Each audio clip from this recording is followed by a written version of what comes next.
आइए नाज़रीन, एक बड़ी खबर इस वक्त मेरे निगाहों के सामने आ रही है वाराणसी से, और बड़ी अफसोसनाक खबर है।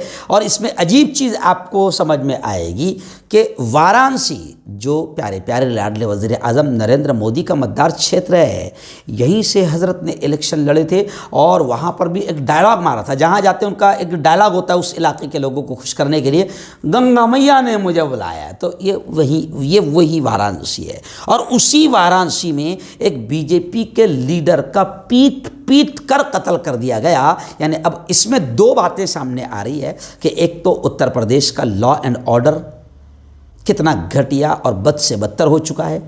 दूसरे लोग ये कमेंट कर रहे हैं कि जब उत्तर प्रदेश में बीजेपी की सरकार में बीजेपी के लीडर महफूज नहीं हैं तो आम जनता क्या खाक महफूज रहेगी। आइए क्या है पूरा वाक़या देखें। उत्तर प्रदेश के ज़िला वाराणसी में एक शराब की दुकान के नज़दीक हंगामा कुछ बेवड़े शराबी कर रहे थे, जिस पर बीजेपी के एक बुज़ुर्ग लीडर ने उनको रोकने की कोशिश की, उनको मना किया। तो इस बात पर उन्हें इतना पीटा उन लोगों ने कि उनकी मौत हो गई बीजेपी लीडर की। बचाने के लिए उनका बेटा जब पहुंचा तो बेटे को भी मारा, वो भी शदीद तौर पर ज़ख्मी हो गया। पुलिस ने जुमेरात को बताया कि शहर के सगरा पुलिस थाना इलाके में देर रात ये वाक़या पेश आया। इस वाक़े के बाद 5 मुलज़िमीन को गिरफ्तार करके पुलिस चौकी इंचार्ज और 2 दारोगा समेत 10 पुलिस एहलकार को सस्पेंड कर दिया गया।